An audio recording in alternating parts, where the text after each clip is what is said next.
Yeah, welcome to the session of Sales Cloud.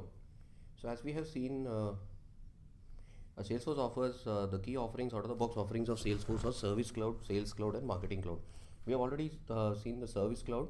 In case you have not seen, please go through the Service Cloud tutorial and the demo and the hands-on settings of the Service Cloud. We have seen how Service Cloud is used to do web to case, email to case, case management, case process. Similarly, we have a Sales Cloud which deals with the sales part of the sales process of Salesforce. So let us see.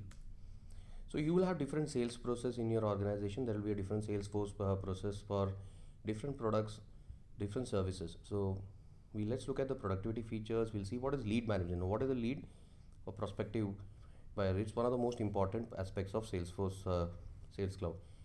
And we look at products and the concept of price books in Salesforce and campaigns. So the sales module contains these core modules, which is the leads and campaigns. First, you generate a lead and convert the lead. The lead converts to an account, opportunity, and contact. Also, you get a 360-degree view and you can plan your campaigns. Now, accounts and contacts. Once you create accounts and contacts, you can interact with them. You can check their social media footprint. You can, via Twitter, you can create activity, task, calendar, follow-up for accounts and contacts for your sales purpose. And then you have the opportunity object, like which once a lead is converted, an opportunity is a what it's a point where there is a possible prospect for a sale. So it will contain products, it will contain contacts. So you can use it for forecasting your territory management, forecasting your sales and territory management. And then is products and price book. There are n number of products in your organization. Each product will have a price book, wholesale, retail, different types of price book. And that is how we will set up to sell the products. So with this map, let's proceed.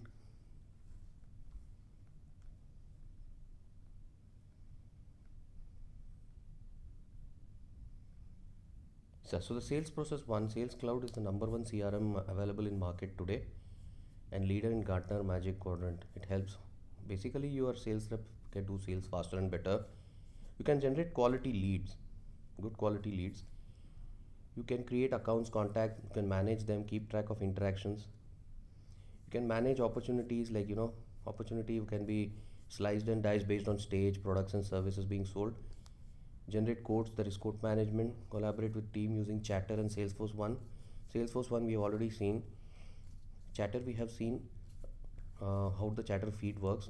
You can also refer to the Chatter module to see what it is in detail.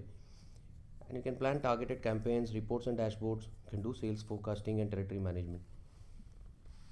Sales forecasting is a roll up of the revenues. It's an out of the box feature. So sales process, try to understand what is the sales process. Now any company which is trying to implement the sales process will have a salesman. It's very essential that it should be defined. As an administrator, it can be customized sales, support, and lead. We already seen, if you see the support case, sales will have a different stage. Like say for example, opportunity is being prospected, is being interviewed, he's being shown the product, he's being qualified. In which stage? Now he's finally accepted it, sold. One opportunity will be one. Finally, it goes to the stage one. So basically, now if you remember, we have record types and statuses. So the same way we will use in opportunities. The sales process is in different stages. In basically stages, the stages field is used to create a sales process, and deal goes through the before the deal is closed. Typical stages are prospect. First you prospect, qualify, do need analysis if there is something else, if the customer needs something else, do you have a different service that is interested. Then you qualify, then finally give him a value proposition with a quote, commit, propose a quote, and finally win. So that's the typical stage. So these are some of the tips, tools that you can use. You can just go through this slide. Basically, Salesforce One is for your mobile, Salesforce for Outlook. You can download if you want to do Outlook integration of contacts and events. Salesforce Console is a console app where multiple small applications can be opened. Context remains on the object that is the user is working on. And we'll see, we already seen all the workflows and approvals. File sync and share you can do using Chatter. Compact layouts also we have seen in the layout configuration. So what is the lead management? Lead is a contact which has shown interest in your product. They want to buy your product.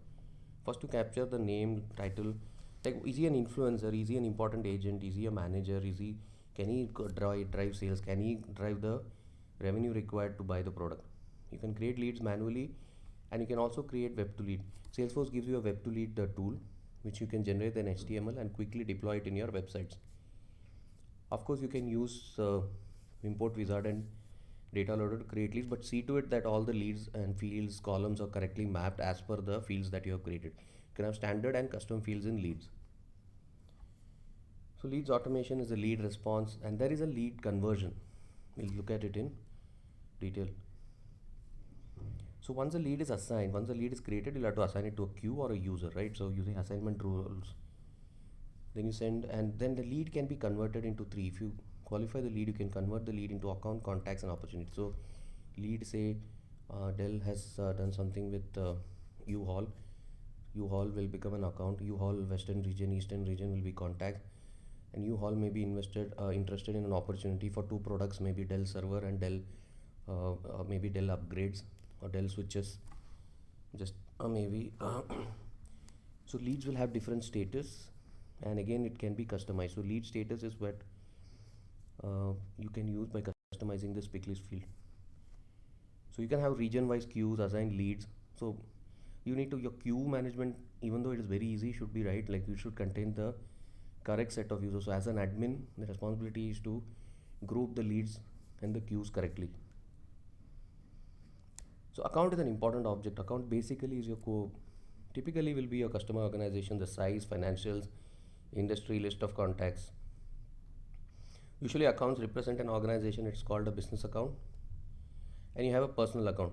See, if you want to enable business account, you'll have to contact Salesforce by default. If you want to enable personal accounts, you have to contact Salesforce. By default, business account is available. Basically, personal account is also like a, if you have any, if you want to treat account like contacts, you can directly use personal accounts. Then you can create account teams to include a list of team members who can work on that. You can decide a set of experts, like somebody who's a sales expert, somebody who's an influencer already with the team, and who has got product knowledge. All these three people can be part of that team. This can be customized to have default account teams.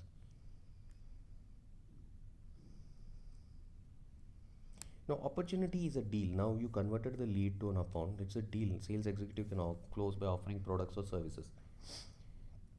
So as you see, it gets converted from a lead. Sales executive can create it or convert it. So basically stage type, probability or the key fields. Probability is, how probable the opportunity will be closed. You have different record types and page layout you can create, and so if you now know, you should be aware of the record type, page layout, and the profile mapping, and you can use it again to manage the sales process. So again here you'll have to create a sales process associated to a record type, and through that you can control the pick list, like say stage or something. For every record type associated with the sales process, we'll see that. Okay, it is covered in detail in both the Sales Cloud as well as in the Service Cloud module. Earlier what happens is, using directly record types you can control the pick list, but here you'll have to create a sales process associated to a record type and then work on the pick list. Finally, a campaign. A company sets up a campaign like email campaign, phone campaign, and target customers. It could be generate leads. Basically, you approach the market, send your flyers or email or whatever you do, and then based on that leads will come in, right? Leads will respond. They say, okay, I may be interested in the product. So it supports marketing teams. Campaigns can be via mails and all the various things that you can see here. They'll have a start date, expected revenue. You can also tag leads which are coming through to a specific campaign. Why? Because you are spending so much on the campaign, you want to know what is the total sales finally and revenue, whether which campaign you want to increase or reduce. So all this is helped. Opportunities can be linked to campaigns directly. Also again, you have a web to lead form to take the target audience of the campaign to submit the details. So you can have a web form, expose it as part of your campaign. Finally, all this lead conversion, everything happens what? If you don't have a product or service, you'll not buy Sales or Service Cloud. It's not for yoga or Zen meditation. Okay. Okay, it is for selling a product. Yeah, of course, even that is also product and the service. So laptop can be product, if like a price book, a list of products. Now there are standard and custom price books. Price books can offer different prices to different customers. It has a many to many relationship between product and price book. There are two types, standard and custom. Then you have price scheduling. See, your customers can be subscription customers. You have a quantity schedule and revenue schedule. Like, do you want it once in a month or do you want it at one go? Then the revenue schedule is one payment or done over a period of time. So you can set all of this in the price book. So look at this, but the price book is mandatory for having a product. If you want to associate a product to an opportunity, when the customer comes in, sales executive, it needs to have a price book. So price book administration is also important. So with this, let's head over to the sales demo.